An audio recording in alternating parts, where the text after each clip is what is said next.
Hello everyone, this is today's the Hindu newspaper analysis session in which we will discuss main issues and events which have national and international importance for civil services and other state PCS examination. Today we will discuss mainly four issues. The first issue is India's sickle cell challenge. In this article we will discuss about sickle cell disease. The second issue is world's polar bear capital prepares for climate change. In this article we will discuss about uh, polar bear and Arctic region on which climate change effect are showing. And the third issue is instability and uncertainty stock Bangladesh. In this article, we will discuss about instability in Bangladesh. And fourth issue is center to nudge banks to fund green energy project. In this article, we will discuss about new initiatives taken by center uh, with respect to green energy project. India's sickle cell challenge. This article relates to some important points of UPSC syllabus such as GS paper 3, biotechnology, uh, uh, for prelims, sickle cell disease, biotechnology, genetic disorder, tribal communities, and this article is important with respect to men's examination, such as question be raised, such as challenges and governmental initiative faced by tribal communities relating to the treatment and accessibility of sickle cell disease. What is issue? Sickle cell disease remains a big challenge for global health, particularly in places like India, where uh, its burden is significant among Indian tribal population. Sickle cell global challenge के तौर पर बना हुआ है, particularly India में जहाँ पर tribal population belong करती है, उनके लिए ये एक बर्डन बना हुआ है. What is sickle cell disorder? Sickle cell disorder is an inherited hemoglobin disorder that causes red blood cell to assume a sickle or crescent shape rather than their normal round shape. Sickle cell disease एक inherited haemoglobin disorder है जिसके अंदर RBC sickle और क्रिस्टेंट shape assume कर लेता है rather than normal round shape. This RBC abnormality result in increased rigidity, impairing their ability to circulate effectively throughout the body. Consequently, individuals with sickle cell disease often experience complications such as anemia, organ damage, recurrent and severe pain episode, and a shortened lifespan. Sickle cell disease से related patient के अंदर जो RBC होता है उसका जो shape होता है वो राउंड शेप ना होकर क्रिस्केंट शेप एज्यूम कर लेता है और इसकी वजह से बॉडी के अंदर रेजिडिटी फील होती है. बॉडी के अंदर जो आरबीसी का सर्कुलेशन है उसकी एबिलिटी इम्पेयर होती है throughout the body. Consequently sickle cell disease related patient anaemia से related problem, organ damage related problem, recurrent severe pain episodes and shortened life span जैसी प्रॉब्लम्स फेस करता है. As per Ministry of Health and Family Welfare the vulnerable to sickle cell disease are marginalised tribal population. Ministry of Health and Family Welfare के according sickle cell disease mostly tribal population को affect करता है. Symptoms of sickle cell disease are chronic anemia, which lead to fatigue, weakness, and paleness. Painful episodes cause sudden and intense pain in bones, chest, back, arms, and legs, and delayed growth and puberty. Sickle cell disease की वजह से chronic anaemia which lead to fatigue, weakness and paleness, painful episode की वजह से यहाँ पर बहुत सारे हेल्थ रिलेटेड प्रॉब्लम फेस करने पड़ सकते हैं पेशेंट को.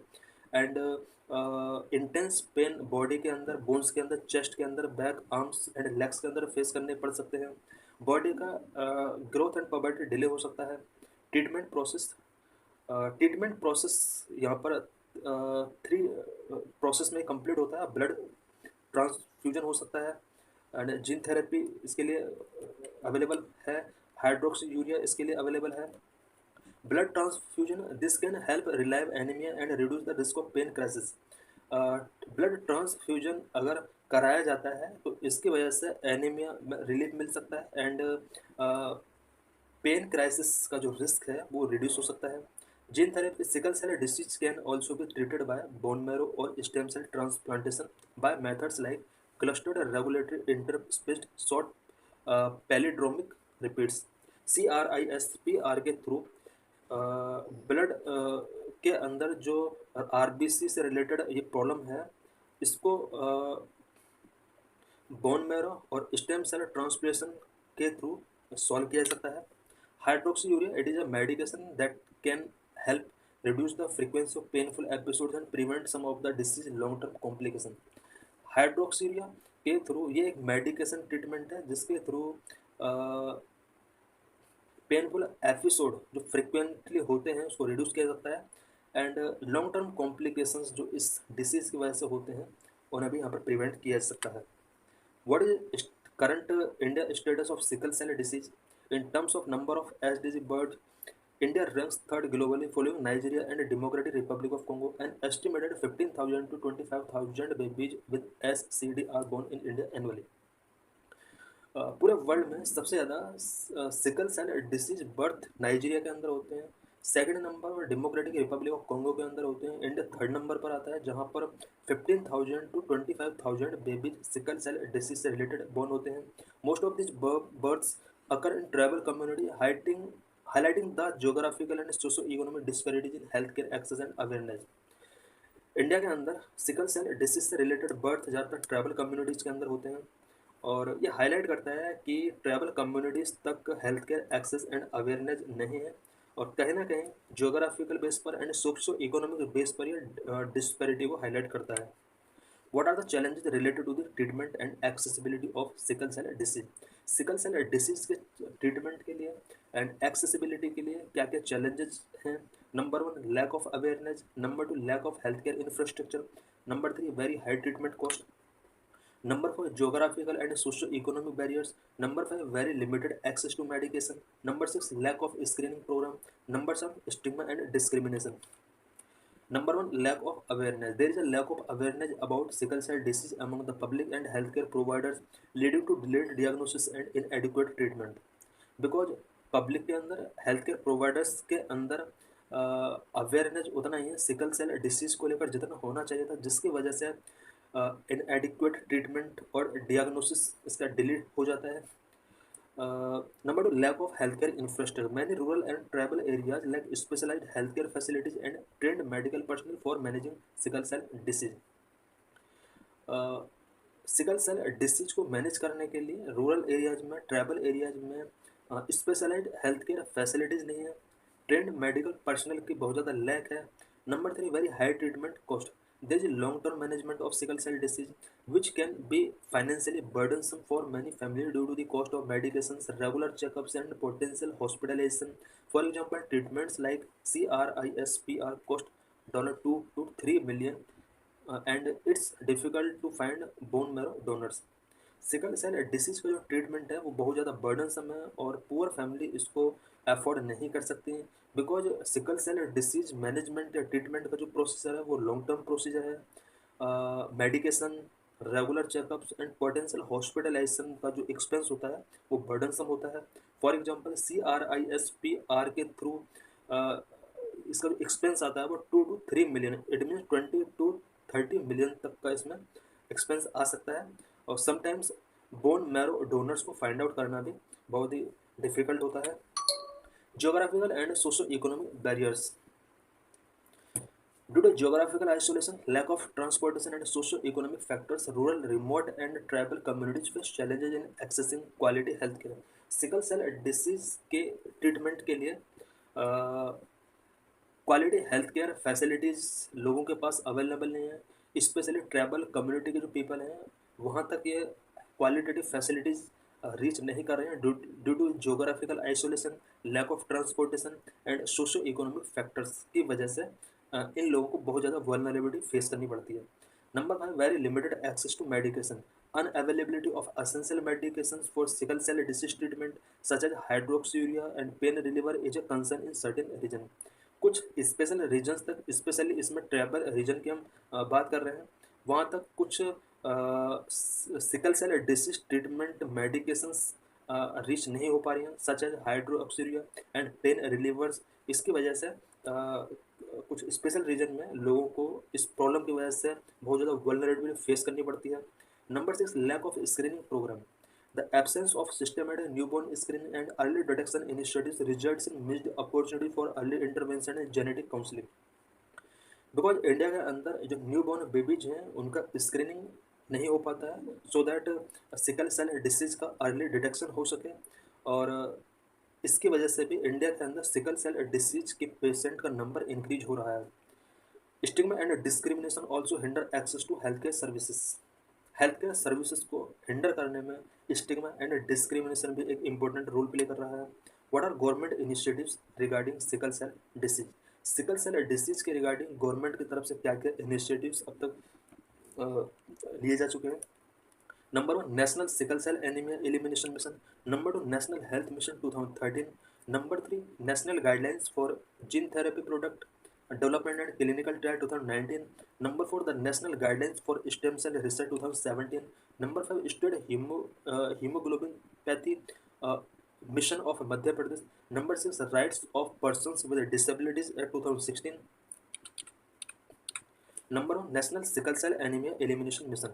It aimed at enhancing the care for all sickle cell disease patients and reducing the disease prevalence through the integrated approach such as screening and awareness campaign.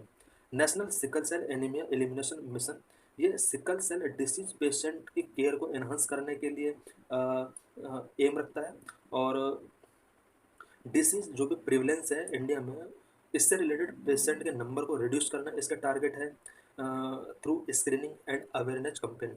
This mission target complete elimination of sickle cell disease as a public health concern by 2047। National sickle cell anaemia elimination mission इसका जो target है वो 2047 तक sickle cell disease को fully eliminate करना है। Under the SCM mission the council of scientific and industrial research is developing gene editing therapy for sickle cell disease. इस mission के under council of scientific and industrial research sickle cell disease के treatment के लिए gene editing therapy develop कर रहा है। Number 2, National Health Mission 2013. National Health Mission is a flagship program of Indian government that encompasses provisions for disease prevention and management with a specific focus on hereditary anomalies such as sickle cell anemia. National health mission government का एक flagship programme है जो कि various disease के prevention के लिए management के लिए बहुत सारे प्रोविजंस यहाँ पर करता है और स्पेशली सिकल सेल एनीमिया को कंट्रोल करने के लिए हेरिडेटरी एनोमलीज पर स्पेशल फोकस है इस मिशन का। Some dedicated programme with National health Mission focuses on raising awareness, facilitating early detection and ensuring timely treatment of sickle cell anaemia. National health mission के कुछ dedicated programmes होते हैं जिसमें awareness increase करना होता है, facilitating early detection and ensuring timely treatment of sickle cell anaemia. It means national health mission sickle cell anaemia के treatment के लिए अवेयरनेस रेज कर रहा है, अर्ली डिटेक्शन फैसिलिटेट कर रहा है so that sickle cell disease को प्रिवेंट किया जा सके। National health mission facilitated drugs like hydroxyurea to treat sickle cell disease in its essential medicine list. National health mission के अंडर सिकल सेल डिसीज के treatment के लिए hydroxyurea को essential medicine list में include किया गया है। Number 3, national guidelines for gene therapy product development and clinical trial 2019। Gene therapy के डेवलपमेंट के लिए क्लिनिकल ट्रायल के लिए यहाँ पर कुछ नेशनली गाइडलाइंस रिलीज की गई हैं। This provides guidelines for the development and clinical trial of gene therapies for inherited gene disorder. Inherited gene disorder की वजह से जो भी डिसऑर्डर बॉडी के अंदर रिलीज जनरेट होते हैं जीन थेरेपी के क्लिनिकल ट्रायल के लिए डेवलपमेंट के लिए कुछ गाइडलाइंस 2019 में गवर्नमेंट ऑफ इंडिया की तरफ से यहाँ पर रिलीज की गई हैं। India has also approved a 5-year project to develop CRISPR technique for sickle cell anaemia treatment. Sickle cell anaemia treatment के लिए इंडिया की तरफ से 5-year प्रोग्राम टारगेट रखा गया है CRISPR टेक्निक डेवलपमेंट के लिए। इट मीन CRISPR टेक्निक जो होती है ये सिकल सेल एनीमिया ट्रीटमेंट के लिए होती है। Number 4, the national guidelines for stem cell research 2017। 2017 में स्टेम सेल रिसर्च से रिलेटेड कुछ गाइडलाइंस यहाँ पर नेशनली रिलीज की गई हैं बिकॉज स्टेम सेल रिसर्च बहुत जरूरी है अगर सिकल सेल डिसीज को प्रिवेंट करना है। It rested the commercialisation of stem cell therapy to clinical trial except for bone marrow transplantation for sickle cell disease. Sickle cell disease के लिए bone marrow transplantation किया जा सकता है बट क्लिनिकल ट्रायल के लिए स्टेम सेल थेरेपीज का commercialisation को बैन किया गया है इस गाइडलाइन के through. Gene editing on stem cell is permitted only for in vitro studies. Stem cell का जीन एडिटिंग किया जा सकता है बट इन विट्रो स्टडीज के लिए परमिटेड है। Number 5 state hemoglobinopathy mission of Madhya Pradesh. This mission aim to address the challenges in screening and management of the disease. Sickle cell disease के screening के लिए मैनेजमेंट के लिए एमपी के अंदर यहाँ पर एक मिशन लॉन्च किया गया, state haemoglobinopathy mission. Number 6 Rights of Persons with Disabilities Act 2016. Sickle cell disease is included in the 21 disabilities that provide for benefits such as reservation in government jobs, higher education, and allocation of land for persons with benchmark disabilities and those with high support needs. Sickle cell disease को disability के under यहाँ पर include किया गया। 21 disabilities जो होती है human के अंदर, उसके साथ इसको इंक्लूड किया गया है। इसके इंक्लूड होने से डिसेबिलिटीज पर्सनस को जो भी गवर्नमेंट जॉब्स में रिजर्वेशन, हायर एजुकेशन में reservation and allocation of land में जो भी रिजर्वेशन मिलता है, उन्हें ये रिजर्वेशन यहाँ पर प्रोवाइड कराए जाएंगे। Free education is guaranteed for every child with benchmark disability between 6 to 18 years. Disable persons को 6 to 18 ईयर्स के लिए फ्री एजुकेशन का प्रोविजन किया गया है, बिकॉज अब सिकल सेल डिसीज से रिलेटेड जो भी पेशेंट है वो भी इस बेंचमार्क के अंदर बिलोंग करेगा। What is way forward? Sickle cell disease को प्रिवेंट करने के लिए पब्लिकली और प्राइवेटली क्या क्या हम सॉल्यूशंस यहाँ पर या क्या क्या एफर्ट्स हम कर सकते हैं। Number 1 need early detection and screening. Early detection and screening बहुत इंपॉर्टेंट है। Number 2 need public education and awareness. Public education and awareness बहुत इंपॉर्टेंट है। Number 3 research and development. Sickle cell disease के लिए जीन थेरेपी से related and haemoglobin research बहुत ही important है। Need early detection and screening. Early detection और screening के लिए क्या क्या किया जा सकता है? Number 1 it includes strengthen and expand genetic counselling and testing programme. Need to prioritising basic treatments like हाइड्रोयूरिया is essential for urgent needs. Identify carriers at an early stage to provide essential information to affected families. Ensuring equitable access to clinical trial is important to address the issue from the grassroots level. Public education and awareness के लिए क्या क्या किया जा सकता है? Implement sustained public awareness initiatives. There is a need to educate people about the disease hereditary nature and importance for gene testing. Public involvement is in regulatory discussion is necessary. Research and development क्या क्या किया जा सकता है? Need to increase allocation of resource for ongoing research. gain deeper insight into the genetic and molecular aspect of sickle cell disease to develop more effective treatment options and potential cures. A comprehensive healthcare access is vital for better long-term health outcomes.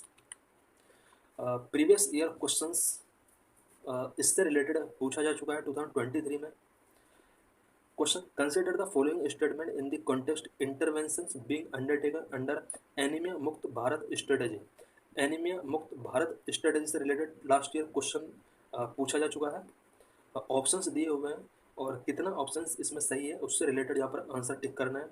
It provides prophylactic calcium supplement for pre school children adolescents and pregnant women. This answer is correct, this option is correct. Next option it runs a campaign for delayed cord clamping at the time of child birth, ये भी right है। It provides for periodic deworming to children and adolescents, ये भी यहाँ पर right है। And it addresses non-nutritional causes of anemia in endemic pockets with special focus on malaria, hemoglobinopathies and fluorosis। और यहाँ पर ये गलत है, सो इसका आंसर जो होगा ऑप्शन सी हो जाएगा। ओनली 3 स्टेटमेंट इस क्वेश्चन से रिलेटेड राइट है। मेंस रिलेटेड क्वेश्चन किस तरह से रेज हुआ है 2021 में? What are the research and developmental achievement in applied biotechnology? How will these achievements help to uplift the poorer section of the society? Biotechnology से related यहाँ पर एक क्वेश्चन है और पूरर सेक्शन ऑफ द सोसाइटी को अपलिफ्ट करने के लिए क्या क्या अचीवमेंट अभी इसके थ्रू गेन किए गए हैं, इससे रिलेटेड एक क्वेश्चन है। World's polar bear capitals prepare for climate change. This article relates with UPSC syllabus for prelims climate change related, Arctic region, global warming, polar bears, Himadri research base, Greenland, permafrost, national centre for polar and ocean research, Arctic amplification, inter governmental panel on climate change, albedo, polar jet streams. With men's perspective, this article is important. Question should be raised, such as a significance of Arctic region for India, recent challenges related to the Arctic region, India's Arctic policy. So let's discuss this issue. What is issue? According to a new government survey, polar bears in Canada's western Hudson Bay and inland sea connected to the Arctic Ocean are dying at a fast rate. एक government सर्वे के according Canada के western Hudson Bay में जो polar bears हैं वो fastest rate से dying हो रहे हैं. It also revealed that females and younger polar bears are the most affected. Survey ये रिवील करता है कि मोस्ट अफेक्टेड पोलर बियर्स में females and younger polar bear हैं. Impact of climate change on polar bears. Climate change का polar bears पर क्या impact पड़ रहा है? To polar bears, survival the Arctic sea ice is crucial as they use it not only for hunt seals, their chief food, but also for traveling, mating and resting. Polar bears के लिए Arctic सी का जो ice है वो survival के लिए बहुत ही crucial है, बिकॉज आइस पर ही हंटिंग करते हैं सील्स का जो इनका चीफ फूड होता है. आइस पर ट्रैवलिंग करते हैं, मैटिंग करते हैं एंड रेस्टिंग करते हैं. Due to rising global temperature the sea ice is breaking earlier in summer and refreezing later in winter, due to which polar bears get less time to hunt and have to stay hungry for longer time. Because global temperature rise हो रहा है जिसकी वजह से सी ice summer में early breaking हो जाता है एंड विंटर में लेट फ्रीजिंग होता है, जिसकी वजह से पोलर बियर के लिए हंटिंग टाइम लेज हो गया और लॉन्गर टाइम के लिए इन्हें हंगरी रहना पड़ता है. Lack of food can result in body deterioration and a drop in average weight of adult bear. Food के लैक की वजह से इनका बॉडी डिटोरेशन बहुत ज़्यादा बढ़ रहा है और पोलर बियर का जो एवरेज वेट होता है वो भी इसकी वजह से ड्रॉप हो रहा है.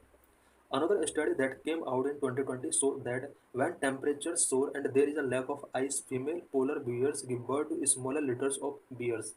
2020 के स्टडी के अकॉर्डिंग जैसे जैसे टेम्परेचर रेज हो रहा है, आइस लैक हो रहा है, पोलर बियर्स स्पेशली जो फीमेल पोलर बियर्स हैं वो जो बर्थिंग करती हैं अपने बेबी का, उनका जो साइज है वो भी स्मॉलर होता जा रहा है.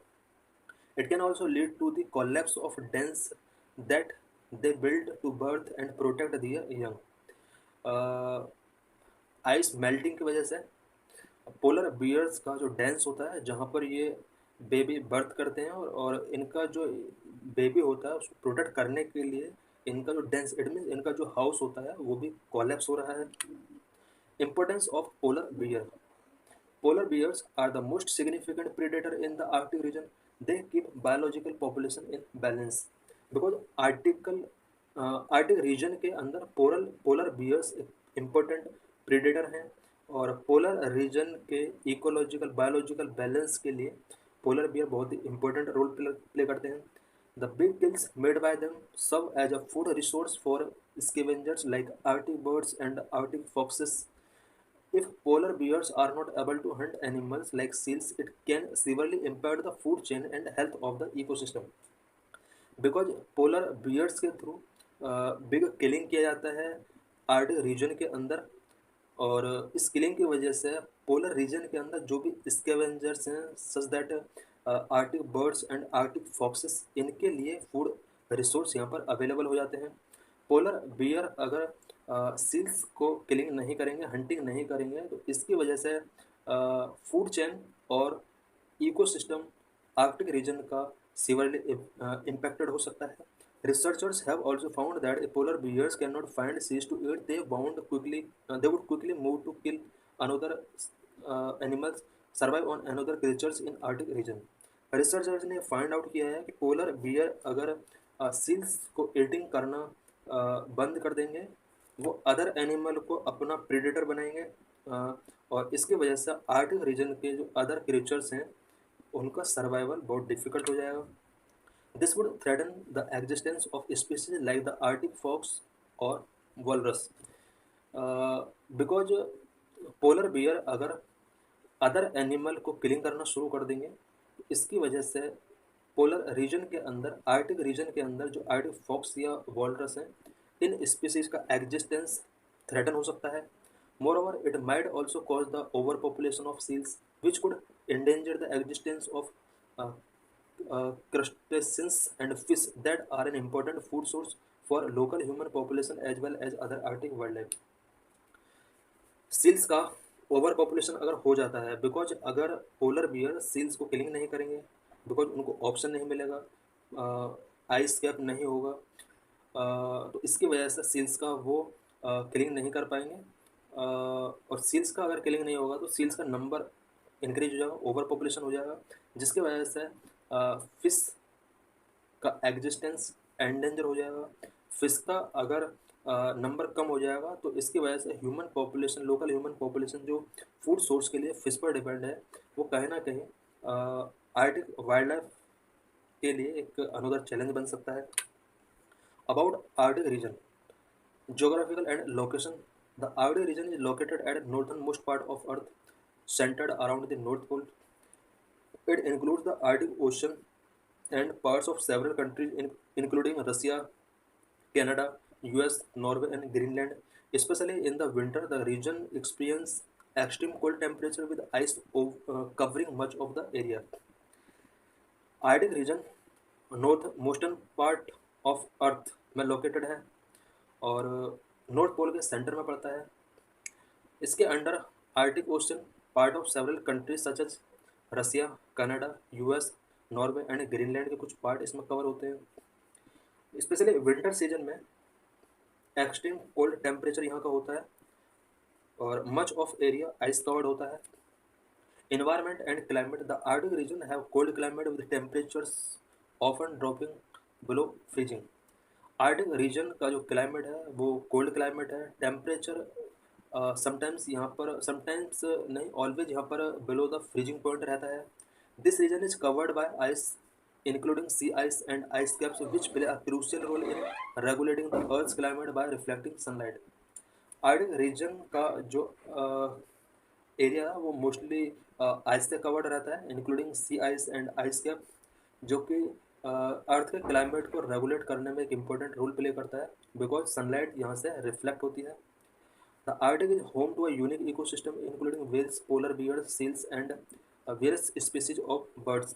आर्टिक रीजन एक यूनिक इकोसिस्टम के लिए एक होम है, स्पेशली व्हेल्स के लिए, पोलर बियर्स के लिए, सील्स के लिए and various species of bird भी यहाँ पर लाई करती हैं। What are the different challenges facing the Arctic region? Arctic region के द्वारा कौन कौन से चैलेंजेस फेस किए जा रहे हैं? Number 1, concern related to rising sea level rise हो रहा है। थ्रेट टू बायोडाइवर्सिटी, यहाँ की बायोडाइवर्सिटी को थ्रेट है। Concern related to rising sea level, melting Arctic ice causes rising sea levels which in turn increase intense coastal storm which can significantly impact India, which has a 7,516.6 km of coastline and important port cities. Temperature rise हो रहा है जिसकी वजह से Arctic ice melting हो रहा है, सी level rise हो रहा है। सी लेवल राइज होने की वजह से इंटेंस कोस्टल स्टॉर्म फेस किए जा रहे हैं बिकॉज इंडिया इससे बहुत ज़्यादा अफेक्टेड हो रहा है।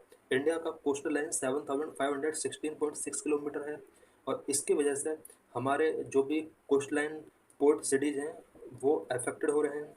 According to the World Meteorological Organization's report, State of Global Climate in 2021, sea level along the Indian coast is rising faster than the global average rate. World Meteorological Organization की 2021 report के according Indian coast line sea level global average से भी fast speed में यहाँ पर rise हो रहा है। Threat to biodiversity, the absence of higher temperature and year long ice are making the survival of Arctic animal life, plants and birds difficult. Year-long ice and higher temperature की absence की वजह से Arctic animal life, plants and birds का जो survival है वो काफ़ी difficult हो चुका है।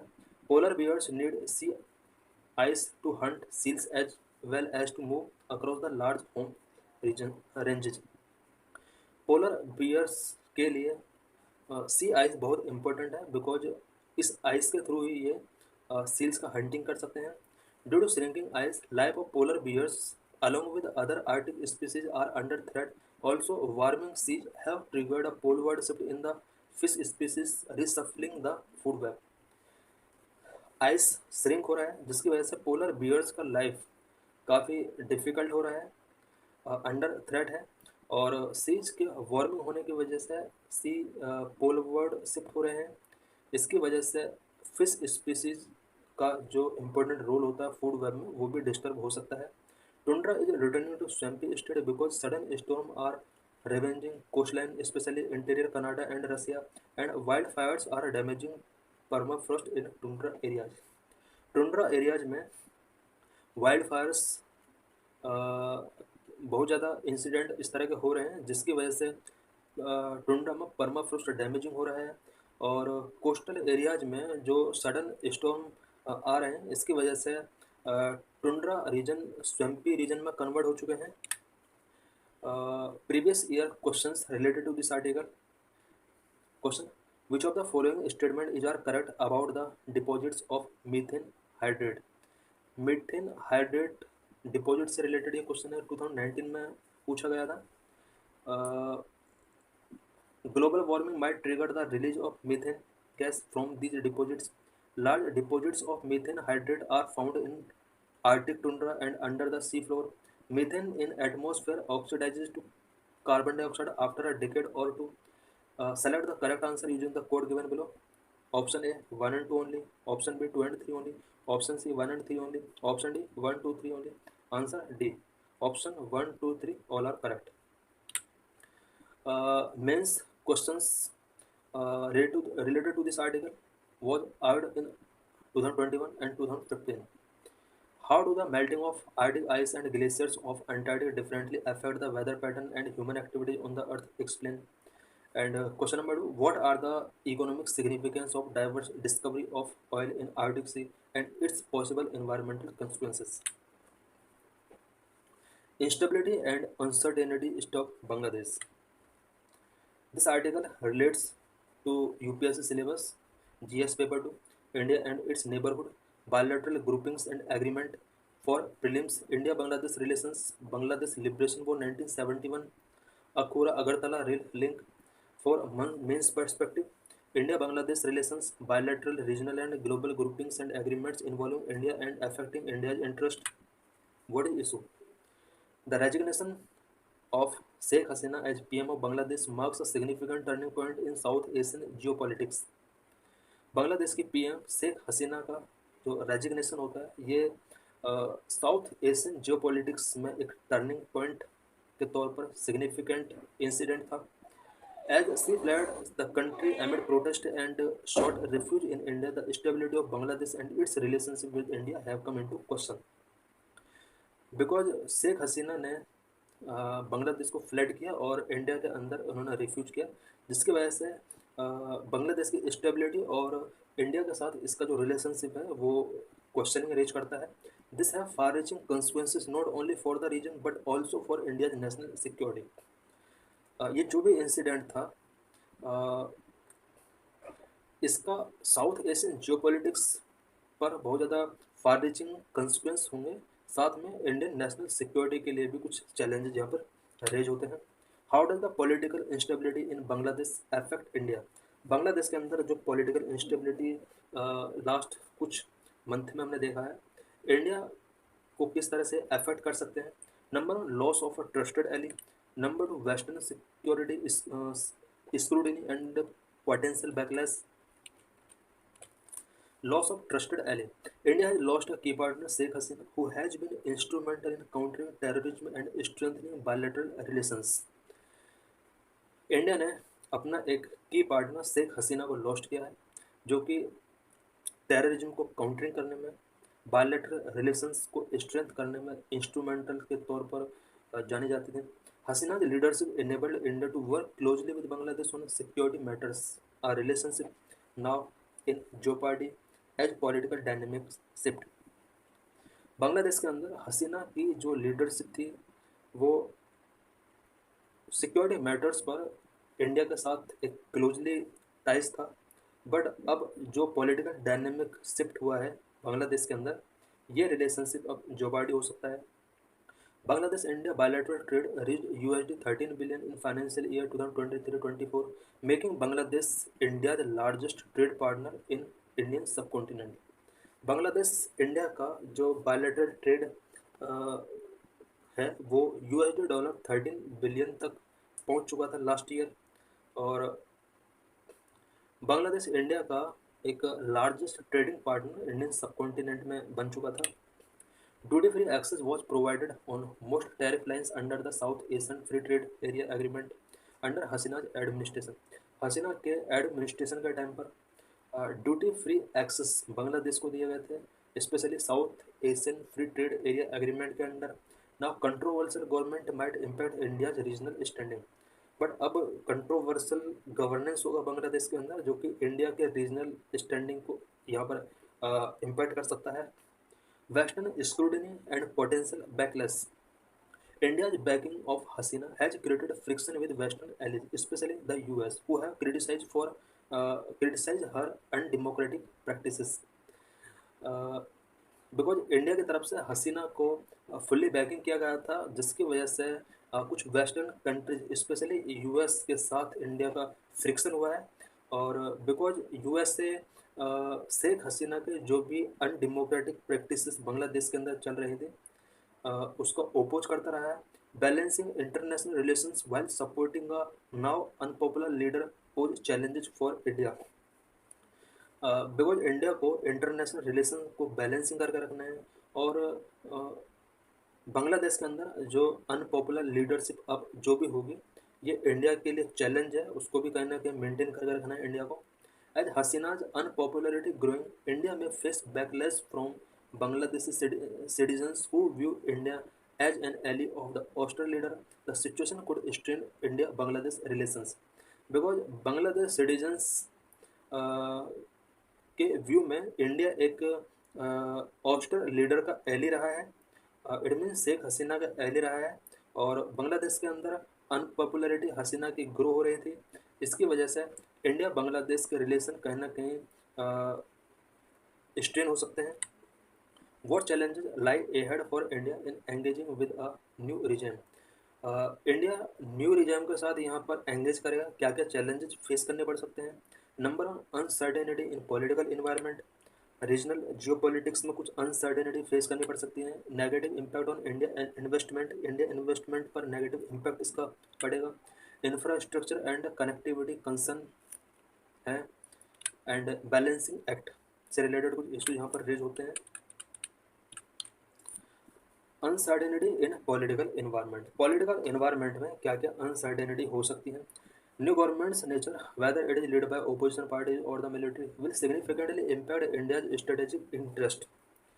जो न्यू गवर्नमेंट होगी वो ओपोजिशन पार्टी के द्वारा लीड हो या फिर मिलिट्री के द्वारा लीड हो, इसकी वजह से कहीं ना कहीं इंडिया का जो भी स्ट्रेटेजिक इंटरेस्ट है बांग्लादेश के अंदर सिग्निफिकेंटली तरीके से वो इम्पैक्ट होने वाले हैं। This new administration, which is less friendly to India, could re-energize anti-India militant group, adding pressure to an already intense security situation along the borders। Because new administration जो होगा वो इंडिया का लेस फ्रेंडली होगा, और ये कहीं ना कहीं एंटी इंडिया मिलिटेंट ग्रुप को री एनर्जाइज कर सकता है, और जिसकी वजह से इंडिया की सिक्योरिटी सिचुएशन बॉर्डर पर काफ़ी चैलेंजिंग हो सकते हैं। If Islamist extremism rises, the Hindu minority may face increased risk। India must navigate citizenship promise for Hindu refugees carefully to avoid regional tensions। if Bangladesh के अंदर इस्लामिस्ट एक्सट्रीमिज्म होता है तो इसकी वजह से बांग्लादेश के अंदर जो हिंदू माइनॉरिटी पॉपुलेशन है उनके लिए कहीं ना कहीं ये चैलेंज हो सकता है। नंबर ऑफ रीजनल जियोपॉलिटिक्स पर भी इसका कुछ इम्पैक्ट शो हो सकते हैं। Recent political instability in Bangladesh could provide an opportunity for China to expand its influence in the region। Bangladesh के अंदर जो भी रिसेंट इंस्टेबिलिटी है, इसके वजह से चाइना अपना इन्फ्लुएंस इस रीजन के अंदर एक्सपेंड कर सकता है। चाइना के लिए एक अपॉर्चुनिटी हो सकती है। India must be aware and vigilant as Beijing might offer lucrative deal to the new region, similar to how it has leveraged regime changes in Sri Lanka and Maldives. India के लिए important हो जाता है कि Beijing का जो भी act होगा बांग्लादेश के अंदर, उसको विजिलेंट किया जाए और अवेयर रहना होगा इंडिया को, बिकॉज चाइना बांग्लादेश के लिए कुछ लुक्रेटिव डील्स यहाँ पर रख सकता है। जिस तरह से चाइना ने श्रीलंका एंड मालदीव के अंदर रिजाइम चेंज होने के बाद कुछ लुक्रेटिव डील्स यहाँ पर रखी थी। The turmoil in Bangladesh comes at a time when India faced challenges on multiple fronts, including tensions with Pakistan, instability in Myanmar, strained relations with Nepal, Taliban seizure of power in Afghanistan, and Maldives' recent diplomatic tussle with India. Bangladesh के अंदर ये जो turmoil है India के लिए, ये एक ऐसे टाइम पर चैलेंजिंग है, बिकॉज इंडिया मल्टीपल फ्रंट्स पर पहले से ही चैलेंज फेस कर रहा है।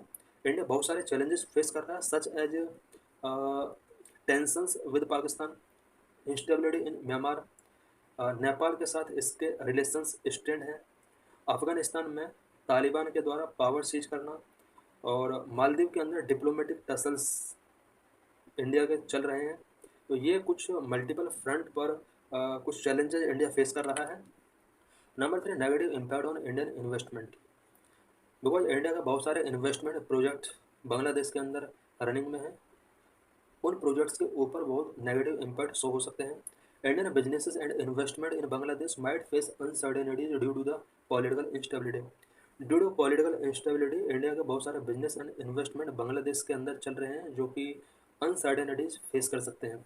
Disruptions in trade and payment delay could impact profitability and stability of these investment, because Bangladesh के अंदर इंडिया के बहुत सारे trade and payment related issues disrupt हो सकते हैं। इन इन्वेस्टमेंट की वजह से प्रॉफिटेबिलिटी एंड स्टेबिलिटी कहीं ना कहीं इम्पैक्टेड हो सकती है। This unrest will influence India own textile manufacturing units in Bangladesh. About 25% of textile units in Bangladesh are owned by Indian companies. There is a likelihood that these units may shift their operations back to India due to current instability. Current instability की वजह से, और because India के बांग्लादेश के अंदर बहुत सारा textile manufacturing units work कर रही हैं। ओवरऑल टेक्सटाइल यूनिट्स बांग्लादेश के अंदर जितना वर्क कर रहे हैं, उसका 25% टेक्सटाइल यूनिट जो है बांग्लादेश के अंदर, वो इंडियन कंपनीज की तरफ से है, और ऐसा एक्सपेक्ट किया जा रहा है कि ये कंपनीज इंडिया में रिटर्न हो सकती हैं।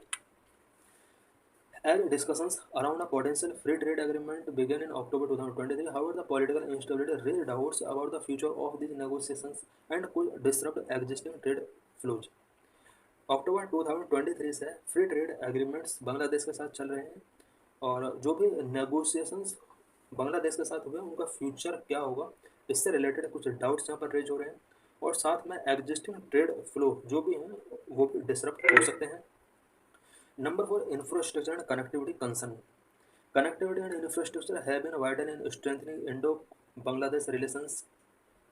India has provided USD 8 billion in credit since 2016 for road, rail and port project, including Akhura-Agartala rail link and Khulna-Mongla port rail line.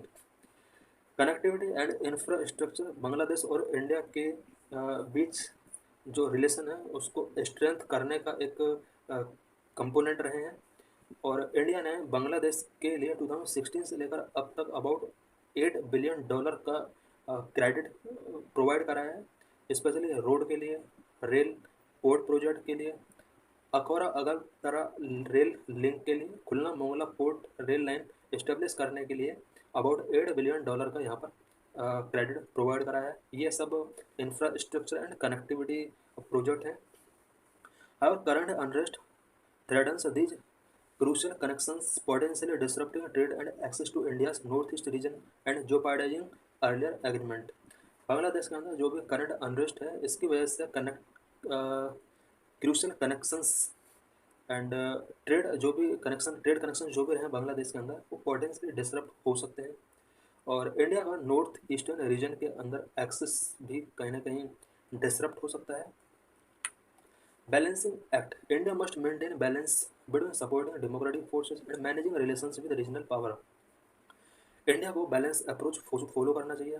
Bangladesh के अंदर जो भी democratic forces, democratic supporting force हैं और रीजनल पावर जो भी होगी बांग्लादेश के अंदर, इनके साथ अपना बैलेंस मेंटेन करके रखना होगा इंडिया को। The challenge will help to avoid getting entangled in internal dispute while maintaining a robust diplomatic presence in Bangladesh.